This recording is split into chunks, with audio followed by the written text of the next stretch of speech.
Mga knayab, once again, good morning sa inyong lahat. Ito tayo, Lolo Groovy nagbabalik at tayo magluluto ng pansit palabok.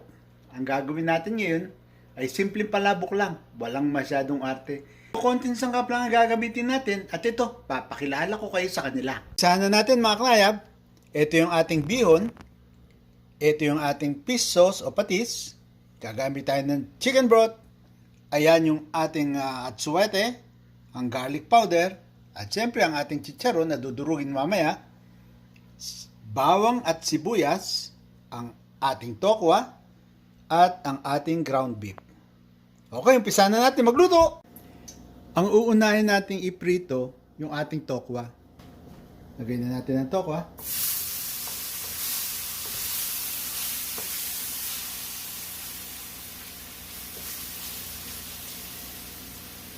Dagdagan pa natin. Kalat lang natin ang tokwa. Ayan.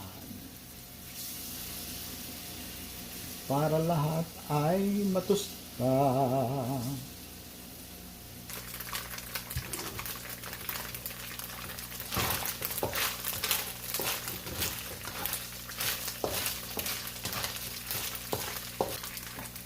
Yan, okay na siya. Set aside natin.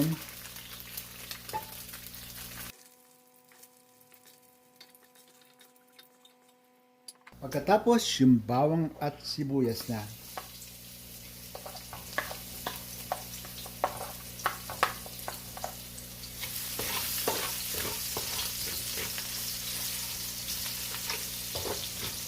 Sama na rin natin yung sibuyas. Para hindi masyadong matusta yung bawang. Yan.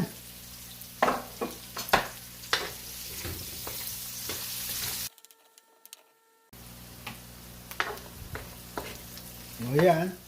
Pwede na natin ihalo yung ating giniling.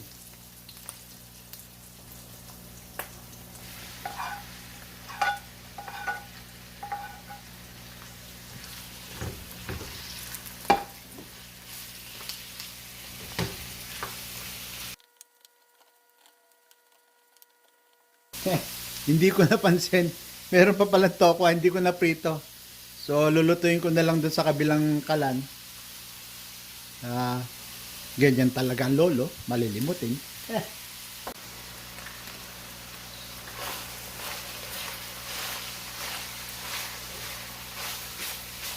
So, ngayon naman, lagyan natin siya ng konting garlic powder. Yan. Lagay na rin natin yung anato seeds o yung ating atsuete, yung ating pampakulay. Yan, makita-kita ninyo medyo namumula-mula na siya. Gisa pa natin ng konti at mamaya lagyan natin ng patis. At lagyan na natin siya ng patis, ating fish sauce.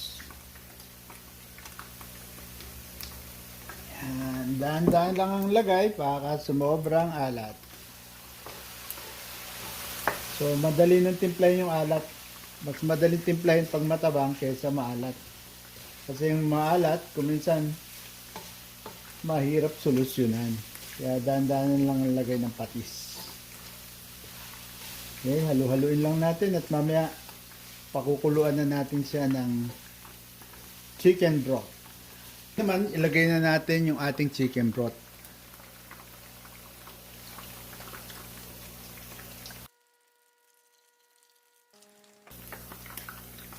Papakuluan lang natin at mamaya, para medyo malapot, lalagyan natin siya ng konting cornstarch. Ngayon naman, ilalagay na natin ang cornstarch. Pero pag nilagay mo ang cornstarch, kinakailangan hahaluin mo para hindi siya mamuo. Yan. Pampalabnaw lang to. Oh, pampalapot pala. Pampalapot ng sabaw ng ating sauce. Ayan na. Halo-halo lang. At kung kulang pa, lagyan mo pa rin ng konting cornstarch kung mas gusto mo mas malapot. Mas malapot nga, tama. Kung gusto mo mas malapot, lagyan mo pa ng cornstarch. Yan, medyo lumalapot na siya. So ayan, handa na ang ating sauce. Ngayon naman, gagawin natin yung ating noodles at dudurugin natin yung chicharon. At pagkatapos yan, handa na tayong kumain. Paglalaga pa pala ako ng itlog.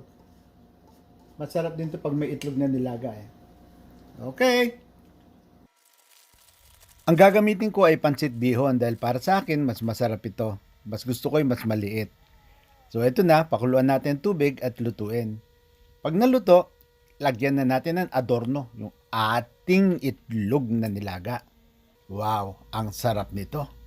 Lagay na rin natin yung ating sauce, yung ating palabok sauce. Simple-simple lang. At lagyan na natin siya ng, alam nyo na, yung ating tokwa. Ano ba yan? At ang huli, ang ating dinurog na chicharon. At kung meron kayong available na daon ng sibuyas, pwede nang ilagay yon. Wala ako eh, pasensya na. At eto na, kalamansi na lang ang katapat nito. Pigaan ng masarap na kalamansi. At ayan, umpisa na natin. Ay sumama. Hayaan mo na. Maraming salamat sa inyong pagnood. At kung di pa kayo nakasubscribe mga Aknayab, please subscribe. Thank you so much for watching.